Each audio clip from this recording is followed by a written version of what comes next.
రామ్ నారాయణ రామ్. ప్రకృతి అనే పదాన్ని మీరు బాగా తెలుసు, కానీ మీరు తెలుసా ప్రకృతి మనకు ఏమి ఇస్తుంది, మనం ప్రకృతి నుండి ఏమి తీసుకోవచ్చు?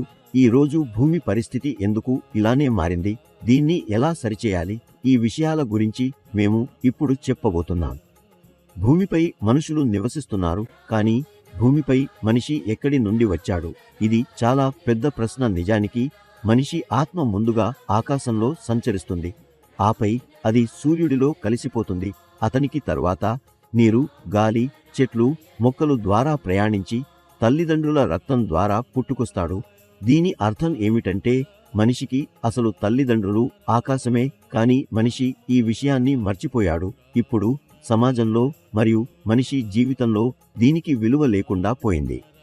సోషల్ మీడియాలో ఒక వీడియో వైరల్ అయింది. దాంట్లో ఒక పక్షి లైట్ పోల్ పై గూడు కట్టుకుంది. అయితే ఒక మనిషి నీళ్లు పోసి దాన్ని పాడిచేశాడు.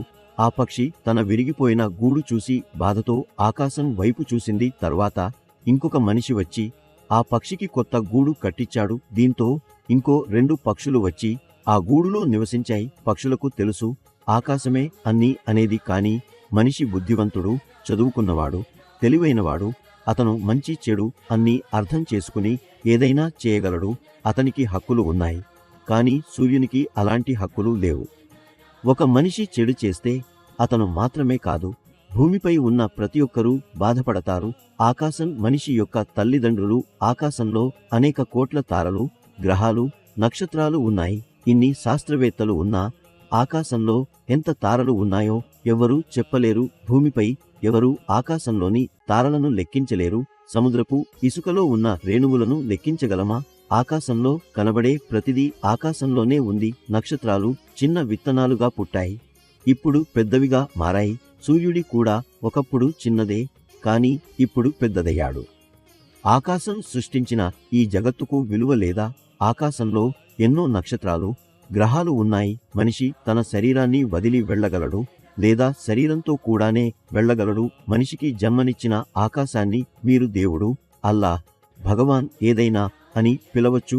కానీ ప్రపంచం భగవాన్ లేదా దేవుడు అని పిలిచే పేరు నిజమైనది కాదు. మనిషి నిర్మించిన దేవాలయానికి విలువ ఉంది, కానీ మనిషికి విలువ లేదు. ఆకాశమే మనిషికి, చెట్లకు, మొక్కలకు, ప్రతిదానికి తల్లిదండ్రులు. అందుకే మనిషి ఆకాశాన్ని గుర్తుంచుకోవాలి. భూమిపై మనిషి వచ్చినప్పటి నుండి లక్షల సంవత్సరాలు గడిచాయి, కానీ అసలు తల్లిదండ్రుల పేరు ఎవరికీ తెలియదు. ఆ పేరు రామ్ నారాయణ రామ్. ఇది రాజు దశరథుడి కుమారుడు. రామ్ కాదు, ఆకాశమే రామ్. మనిషికి ఆకాశమే అన్నీ. దేవుడు చేసినది తప్పు కాదు, మరి మనిషి చేసినది అంతా సరైనదా? భూమిపై అన్ని సమస్యలకు మూల కారణం వ్యక్తిగత స్వంతత్వం. వ్యక్తిగత స్వంతత్వం, వ్యక్తిగత మతం, వ్యక్తిగత విద్య, రాజకీయ పార్టీలు ఇవన్నీ ఉండకూడదు. ఇది మా మహాగురు చెప్పిన మాట. అందరూ మంచి చెడు అర్థం చేసుకుంటారు, కానీ ఇంకా చెడు చేస్తారు. నన్ను క్షమించండి, తప్పు జరిగిపోయింది అని చెప్పేవారు అందరూ అబద్ధం చెబుతున్నారు. ప్రతి మనిషి చేసే తప్పు అతను తెలిసే చేస్తాడు. ఆత్మ అతన్ని ఆపడానికి ప్రయత్నించినా అతను అహంకారంతో తప్పును చేస్తాడు. తర్వాత తప్పు జరిగిపోయింది అని అంటాడు, కానీ తెలిసే తప్పు చేసేవారికి శిక్ష ఉండాలి.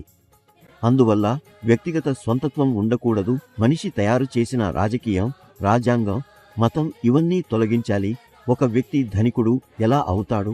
ఎవరు అతనిని మద్దతు ఇస్తున్నారు?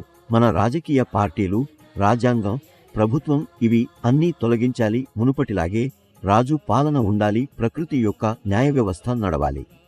మరణం తర్వాత ఎవరు తమ తప్పులను ఒప్పుకోరు, ఇతరులను ఏదైనా చేయవద్దని హెచ్చరించరు. ఈ తప్పులు అన్నీ త్వరగా ముగియాలి. అందరూ రామ్ నారాయణ రామ్తో కలవాలి.